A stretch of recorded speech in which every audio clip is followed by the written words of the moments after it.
মিয়ানমারের মানবাধিকার পরিস্থিতি নিয়ে বাংলাদেশের প্রধান উপদেষ্টা অধ্যাপক মোহাম্মদ ইউনূসের সাথে সৌজন্য সাক্ষাৎ করেছেন জাতিসংঘের বিশেষ প্রতিবেদক টম অ্যান্ড্রুজ। এ সময় রোহিঙ্গা সংকট নিয়ে আলোচনা করেন তারা। প্রধান উপদেষ্টার নেতৃত্বে প্রশংসা করে টম অ্যান্ড্রুজ বলেন, আন্তর্জাতিক অঙ্গনে রোহিঙ্গা ইস্যুটিকে অগ্রাধিকার দেওয়ার ক্ষেত্রে তার ভূমিকা অত্যন্ত গুরুত্বপূর্ণ।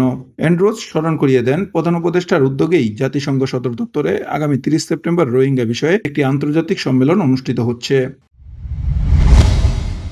জাতীয় নাগরিক পার্টি এনসিপির আহ্বায়ক নাহিদ ইসলাম 4 দিনের জন্য চীন সফরে যাবেন।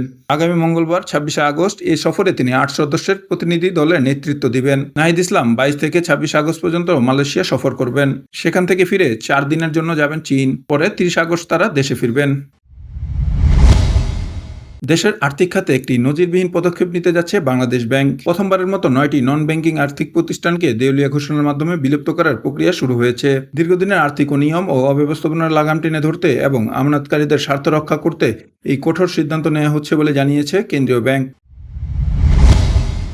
শেষ মুহূর্তে বাতিল হয়ে গেল ইতালির প্রধানমন্ত্রী জর্জিয়া মেলোনির বহুল প্রত্যাশিত ঢাকা সফর। ইউক্রেন যুদ্ধ নিয়ে যুক্তরাষ্ট্র রাশিয়ার মধ্যে চলমান সংলাপকে কেন্দ্র করে নেটো মিত্রদের সঙ্গে ব্যস্ত সূচির কারণেই এশিয়ার 5টি দেশে সফরের পুরো কর্মসূচি আপাতত স্থগিত করেছেন তিনি। বৃহস্পতিবার সন্ধ্যায় পররাষ্ট্র মন্ত্রণালয়ের একটি নির্ভরযোগ্য সূত্র এই তথ্য নিশ্চিত করেছে।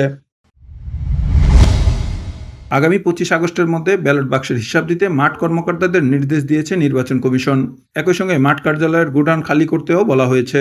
নির্বাচন কমিশন সচিব আক্তার আহমেদ ইতিমধ্যে নির্দেশনাটি সব আঞ্চলিক নির্বাচন কর্মকর্তাদের পাঠিয়েছেন। নির্দেশনায় বলা হয়েছে, ব্যবহার উপযোগী ব্যালট বাক্সের হালনাগাদ হিসাব আগামী 25 আগস্টের মধ্যে নির্বাচন পরিচালনা এক অধিশাখার প্রেরণ করতে হবে।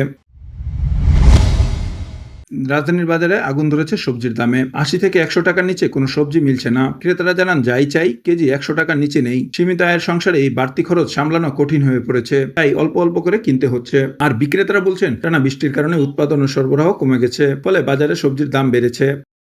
আপডেট থাকুন, প্রাইম টিভি বাংলার সাথেই থাকুন।